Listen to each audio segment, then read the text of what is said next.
early. You woke me up. I did. Actually, you didn't wake me up. The cat, I don't know what happened. Something ran through the house, I guess.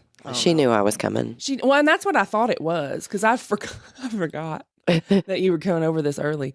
And I was just like, oh, somebody's in my house. It wasn't you. I don't know what it was, but she cut my stomach up, bastard. And she was over there making biscuits and then she threw the biscuits. Yeah, and then dislocated my intestines while she did it. How's it going? How are you this morning? I'm mommy exhausted today. Yeah. I guess. We are finishing up ball season, fall ball. Fall ball. Which is... I can't wait for fall ball. Which is like a skeleton crew compared to spring ball. Mm-hmm. So it's slim pickings for sure for the teams, I feel like. But we had Garrett had his last competition game last night. And his team lost. And, typical 9-year-old boy. It's devastating. Yeah, it devastated He's having he's having his tower moment right now. Aw, poor G. It's so hard to watch as a mom because I played sports. I've been there, Bitch, we played sports together. I watched you play sports. You weren't caring if you lost nothing. We lost everything. We did. We did. We were not good. Yeah, but that repeat loss really kind of... It did. It made me feel real low. In. I was just like, damn. And that was one thing, because whenever I help him face his problems in those ways, it helps me face my problems and conclude things that maybe were left open-ended from my own childhood. And I was talking to him, and really, when you break it down, because he's ADHD, neurodivergent, and he has some hard times with normal things. And coping is a big thing that we've got to remind ourselves often that we have the tools to do, because it gets away from us. So I'm trying to walk through with him and giving him this, pep talk, TED talk situation, and he's taking none of it. He's taking zero of it. It is bouncing off. There's it's not even in his direction. Somehow he has this force filled up. No, he's got his diamond Minecraft armor on. That's what it is. Yeah, but it's in it's enchanted too. It's in evil form, just he's got his nether armor on. Yeah. Bless his heart. And so he got pretty emotional about it, and he needed some space to just feel for a moment. And that was hard for me as a mom, but also as a human, I feel like I also need room to be emotional sometimes. When it feels really big, I need to just feel it for a minute. Mm-hmm. And when we're around other people, we kind of hold it in and stuff. So I let him go to his room, and I let him close his door, and I let him scream and cry. And I checked in on him. Colby checked in on him and was like, if you need to talk, we're here. Mm-hmm. But we gave him space. Yeah. Because sometimes you just want to punch a pillow. I was really hoping, right. And I was really hoping that would help. But whenever I woke him up this morning. How was he this morning? He was not. Pretty low. Yeah. And I was hoping maybe it was lack of sleep, or, he didn't eat enough. I was really hoping that sleep would solve the problem, and it didn't. I could see his mood, his brain space as soon as he woke up. So I'm like, okay, Mama, you done wore out. I've been sick. I've been going through the motions myself. I've got 2 kids, 5 animals, a husband, bills to pay. How can we solve this efficiently and help him out here? And so I called him a sore loser. Oh, Kristen. But in a nice way. Because what I've noticed, and I've noticed it in me, and noticing and being aware of him and his actions has helped me and helped him, honestly, because we get to talk through it together and experience it together and grow together. But he is a problem stacker. And I think that it's something that's in the neurodivergent community, where we have this pattern recognition, and we have this emotion, and the emotion is tied to other things that you have felt the same emotion with. And so when that emotion is triggered of, I'm a failure, I suck, you pile on top of that of, and I suck doing this, and I suck doing that. You're preaching to the choir on that Right. And it's the same with even the euphoric moments, honestly, where you feel that like happy freedom, almost delusion, and you're like, I'm happy because of this, and I'm happy because this happened. It's almost like a drug, really. Yeah, it's almost like an addiction in a way. Well, and I wonder if it's some sort of endorphin release. I'm sure some kind of like which one. dopamine or I'm not sure which one. But just because like. And it's wild that like I'm watching him experience it, and I've experienced it my whole life, and I'm just now being able to describe it because I'm watching him go through it. I'm like, I need to help him with these coping skills. Yeah. Because I did not get the help in the coping skills category. No. And it took a lot of therapy for me to get through it. And that's one of my main goals as a parent, because I had such a hard time coping with life as somebody neurodivergent and traumatized. Shouldn't that be every goal as a parent?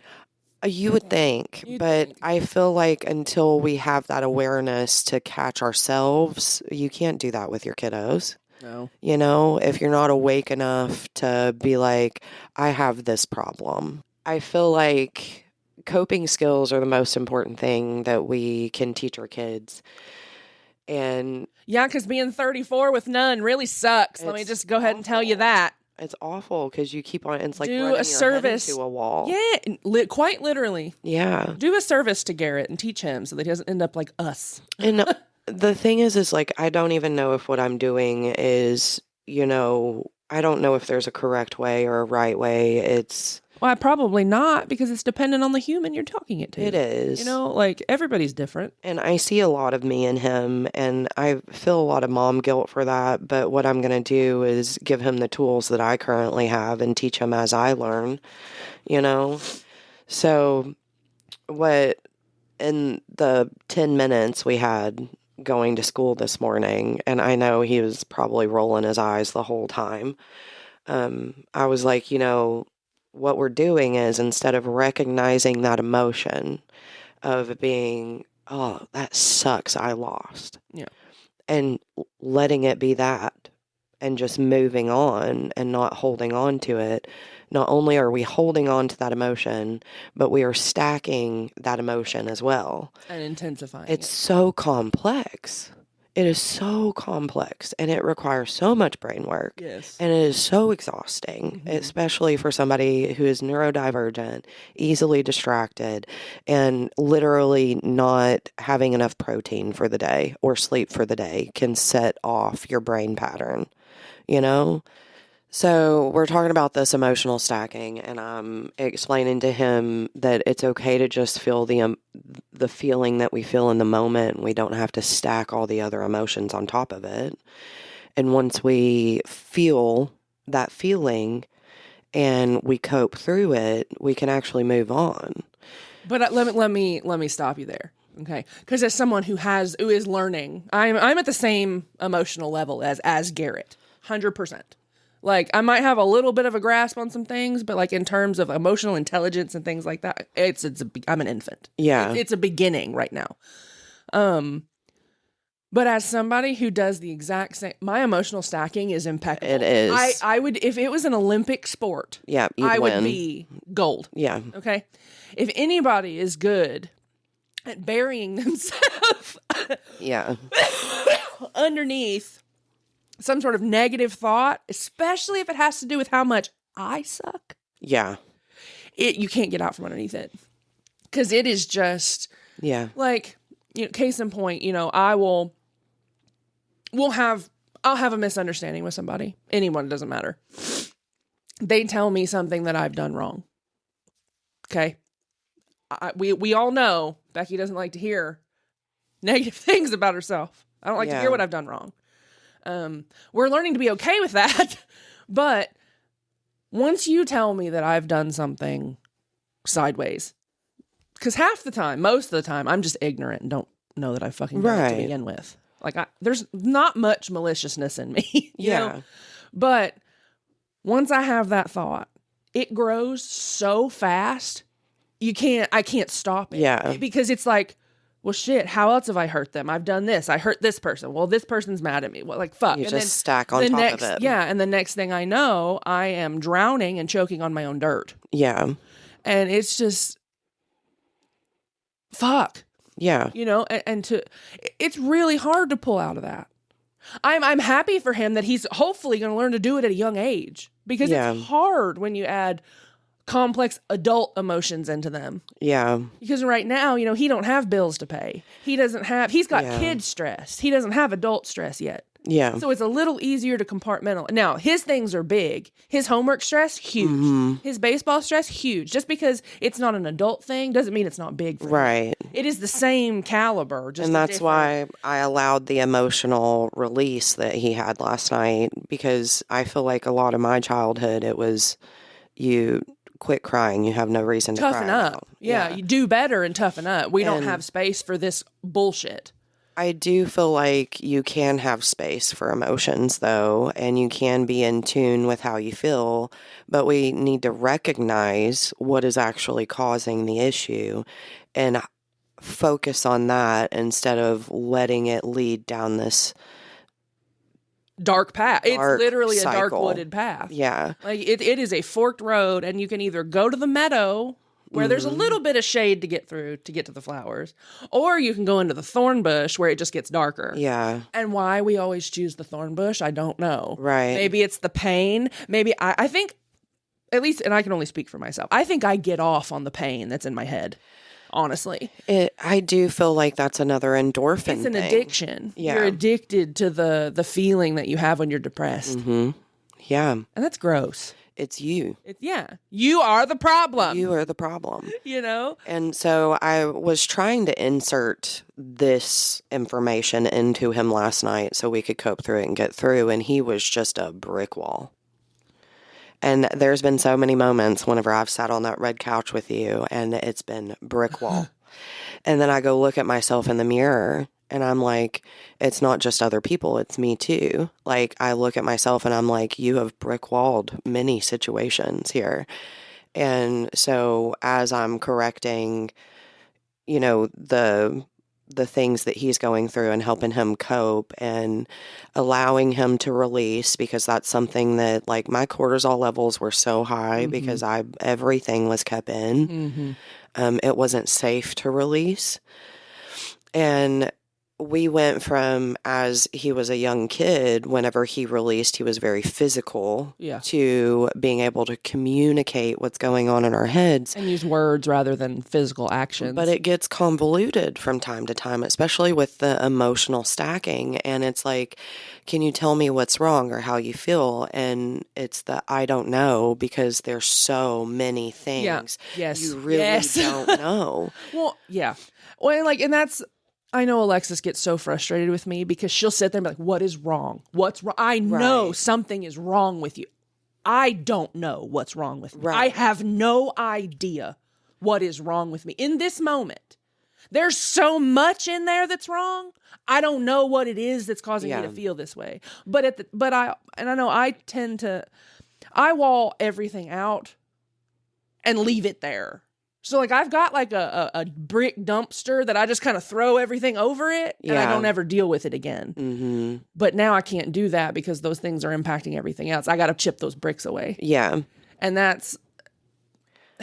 And I'm trying to get rid of the dumpster for him. We need to stop. And that's it. You can't hold on to it. Yeah. You got to hold on to it. I don't need to hold on to You can build something out of it, though. Like, yeah. I don't need to hold on to somebody called me fat in the 5th grade. Right. It's in there, though. Yeah. You know, every time I step in the mirror with no clothes on, I think, damn, they called me slim fast in 5th grade. Now I get it. You know, like I'm 34 But that's years old. you right there standing in the mirror calling yourself a fat bitch. Being my own bully. Yeah. Because somebody else bullied me. Now it's ingrained to me to bully myself. That was the other thing that I talked to him about, because he was concerned because the pitcher on the other team, he's like one of those all-star kids. The like, kid that's just good at everything. Good at Doesn't matter what it is. Yeah, and then is very maybe boastful about it. I don't really know. But so the kid that was the pitcher on the other team goes to the same school.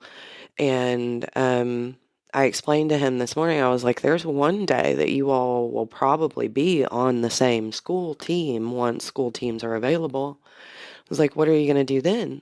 Are you going to be his Whenever he's friend? the one helping you win. Yeah, be his friend and like learn from him. Right. And I was like, if the roles were reversed and you were the one that won, what would you, best scenario, want this kid to say to you? You're going to go in there and be like, yay, we won our tournament. Like, super excited and boastful about it because you did a great job. And he deserves to do that. Yeah. He earned that. He earned that, right? Just like in the NFL, whenever they win the Super Bowl and they go walk to Disney around World and and get their rings and do all their bullshit. do all the crazy stuff. And I know it sucks to be on the other end of that, but at the same time, how could we make the situation better? And at the same time, what would Jesus do in this situation? If he was in your shoes? I like to bring that up a lot because I feel like he is the epitome of like love and empathy and kindness and coping. And so I was like, well, yeah, the man sure did have some impeccable coping skills, didn't he? well, he also like had emotions too. He was still a human. He was man. human. And that's what I explained to Garrett. I'm like, Jesus was human. He had frustrations and emotions. And temptations. And temptations. He just had the coping skills to not fall into the trap. Right. Into the constant trap. So I'm like, these negative thoughts that you have in your brain that take over you, you could look at that as like the evil in you if you wanted to. I don't think that those emotions are purely evil. I think it's important for us to go through some of these things, but we have to cope with them when they stick with us and we allow them to build and stack and make these towers whenever really it should just be an anthill of a mountain out of a molehill kind of I thing. suck. Yeah. I sucked, or I didn't play my best and we lost the game. It's okay. I'll do better and I'll take action. Instead of just having that, you're holding on to this and letting it build. You're holding on to the inadequacy. And I don't think that's something that Jesus would do. No. I don't think if he did, we would have seen it very much in how people depicted him in the Bible. And so I'm like, what do you think Jesus would have said to this kid whenever the kid's walking around at school the next day being boastful? And I was like, how do you think Jesus would have handled losing? And he said he would tell him, congratulations. And I was like, yes, buddy.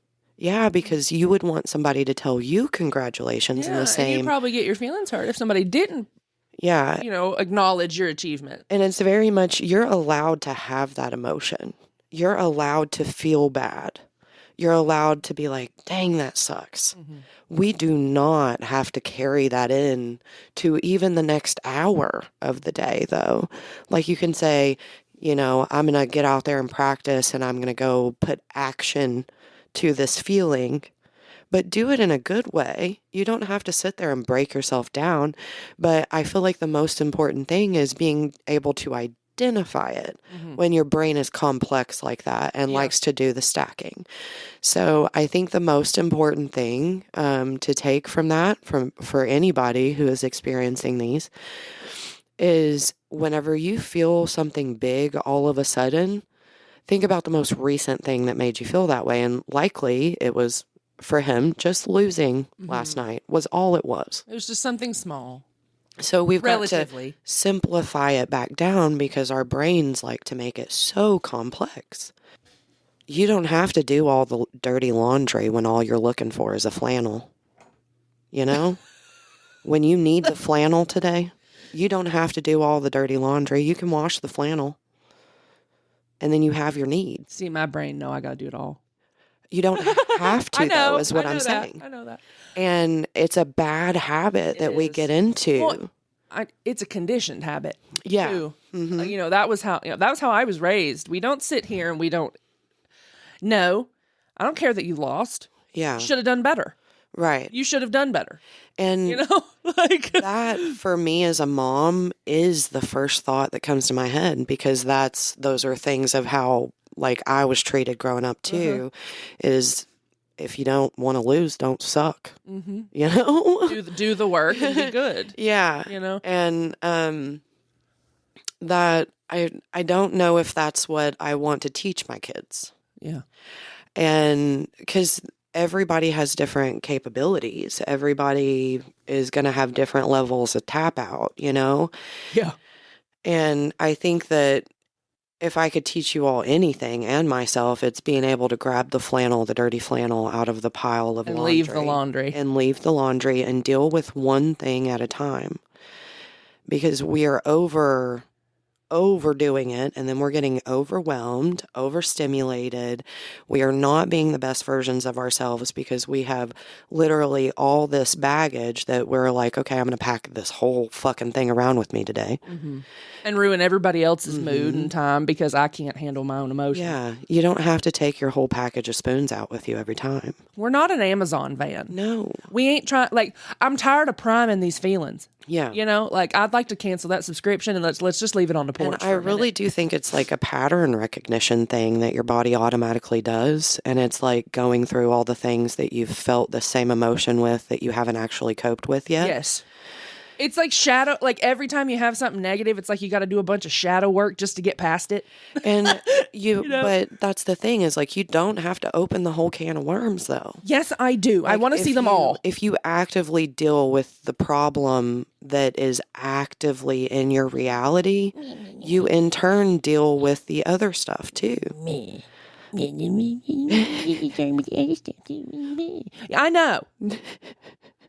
Okay? Yeah. I know. Breaking habits is hard. Break! Linkin Park said it best. I'm breaking the habit. Yeah. Tonight. Tonight. Listen, rest in peace, Chester. Rest in peace. Good shit, man. Yeah. Momming ain't easy. Momming ain't easy. Humaning ain't easy. Kidding ain't easy. Because the whole time I'm over here still feeling like I'm such a loser. But you're God, not. I suck at this. Nah. But it's because we all go through trials and tribulations all of our life. Like, that's how we grow and learn and get closer to God, you know? Closer to God, closer to each other, closer to ourselves. Yeah. And I know it's so cliche to be like, what would Jesus do? But actually, like, think about it. Mm-hmm. Think about it. I think it's important. But we all have growing pains. And I really, like, I'm just sitting here. I hope he has a good day. I hope I gave him the words that he needed today, because he's great. He is great. And he will get through it. He will learn. I was trying to turn the positive around, and you know how it feels whenever I do that to you, and you're like, oh, it pisses me off. Yeah, he just got really even more upset last night. Because sometimes you just want somebody to sit there and validate your suck with you, even though that's not what you need. Like, can you just agree with me that this is how this is? Confirm that I suck. Yeah, like, can you just tell me I suck so I can move on and accept it, you know? But that's not true. It's not. And that's placating. Mm-hmm. And that's why I stepped away from him last night, because he needed space to feel the way he felt. It's not in my time frame. Yeah. Oh, and that right there, learning. I know for me with my control issues, learning to allow someone else to have their feelings just because I'm done with it doesn't mean somebody the other person or whoever is done with it. And vice versa. I understand why our parents did what they did, because it does not benefit us at all to hold on to those things. But we could have done it a little better. But I feel like the communication and the lack of putting the empathy out in words, and hey, I felt this way before too, and right, you know, really being able to have that connection was the issue for me, because it was like somebody telling me to do something that I have never experienced them feeling the same way I felt. Right. Because they didn't talk about it. And I really feel like communication and, you know, telling, as your kids are going through these things and you're parenting them and trying to help them with their coping skills and loving them through it, like, let them know that you fucked up too. Yeah. Let them know that you held on to a shitty emotion for days and days and weeks and it ate you alive. Let them know those things. Because the second that they feel actually Heard seen, and heard. Yeah. Hey, and I'm not the only felt. one feeling this way. You know what it's Yeah. like. that shit's important It takes for a village. child. It takes a village. It It really does. And when you don't have a village, you end up with a mess. Yeah, yeah. But I also feel like we could be doing more as parents, you know. And I'm over here trying to do the most and trying to be a therapist and all these other things. And I know all you mommies out there are doing the same thing. Yeah. It's hard. It is hard. It's hard, and it's okay to say that it's hard, and it's okay that I sat driving home last night like in a constant state of eye roll while my kid was being so dramatic about losing, without calling him dramatic. And whenever I realized he was impenetrable last night, I was like, okay, that's all right. He's allowed to feel. I'm allowed to let him feel. But when he woke up this morning and still had that same, Still holding on. it makes, Give him 48 hours. yeah, You always say, give it 48 hours. I think that for somebody that has no baseline, yeah, and he doesn't, he's learning. he is. Give him 48 hours to figure it out, and then start being like, all right, dude, it's been 3 days. Let's talk about, let's try and figure out why you're still holding on to this. Right. You know? And it's not that you can't. You're allowed to hold on. You're Yeah, allowed like, to I feel mean, you bad know, as long you- as you want to. Yeah. But what I'm saying is you don't have to. We can feel that emotion in the moment Yeah. and move through it. Mm-hmm. But if you have no lick of positivity in your brain and you're not accepting any of that and you're not allowing grace and love and all that stuff to shine through, there's nothing I can do for you. Mm-mm. Mm-mm. And that was the hardest thing to tell the kiddo this morning. Like, I wanted to help you solve this last night, but you weren't ready. But I also hate to see you go to school in this state of brain. So Yeah. let's talk about it and see if I can help you feel better. And it wasn't a talk about it. It was a, let me tell you my experience and what I think from what I can see that you are going through. Mm-hmm. And I saw the shoulder change, and he put his Bible in his backpack before he got out of the car. And I'm like, okay, at least he's gonna search for answers today instead of sitting into it. And Well, he has to find his own process. yeah, You know, we'll see how he does at the end of the day. I'm excited to hear about him. Yeah, it's It's hard. life, man. Being a Yeah. human's hard. And it doesn't have to be as hard as we make it on ourselves either. It doesn't, but we're real good at that. Simplify, I think, is the biggest thing, and chew on one thing at a time. Quit piling it up that way. It's not good for anybody. You can only eat an elephant one bite at a time, That's right. according to Susan. Yeah. That's funny. But Yeah, that's what I got for today. good shit, man. Good shit. Don't be a sore loser. It's allowed to suck. It doesn't have to, you don't have to hold on You to don't have that. to stay in your suck. Yeah. Yeah. Put action to it. Find the mockingbird. Yeah. Find your positivity. And that was what I was telling them this morning. I was like, your team, compared to the beginning of the season and how you all were playing, have grown phenomenally together. Like, they played beautiful. They actually A cohesive unit. made the other team actually work for their win. And I was like, that was awesome.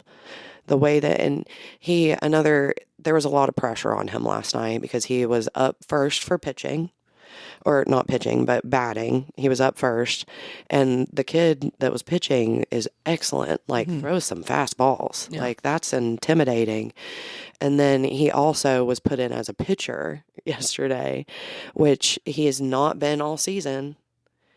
And so he's out there Rusty. and people are trying to help him and he's getting overstimulated. And it was just so many things piled up into one. And I'm just sitting here trying to break it down for him. And he's like, nope, We're done here. we're done. I'm going to go scream and cry for a minute. I'll be all right. Yeah. Sometimes that's all it takes. I'm just gonna Yeah. go, I'm just gonna go punch the bed. I'll be right back. Give your emotions space to feel, but feel them and let them pass. Mm-hmm. An emotion is a very fleeting thing. It doesn't have to stay. And you can deal with it and put action to it immediately after it happens if you wanted to. You know, you don't have to hold on to it if you don't want to. It's going to make you miserable. Yes. Yes, it will. So I get where our parents were coming from. I wish there was more of a connection there between me and my parents and them trying to teach me these things. Because I feel like they tried. Yeah. You know, it just didn't click. Well, they can only try with the toolkit they had. Yeah. They probably didn't have a big one. And I don't even know if what I'm teaching my kid is actually clicking, but I feel like we're doing okay. But you're trying, and that's all that matters. Yeah, doing the best we can. Momming ain't easy. Momming ain't easy. But it sure makes you cheesy. Okay, bye! Okay, bye.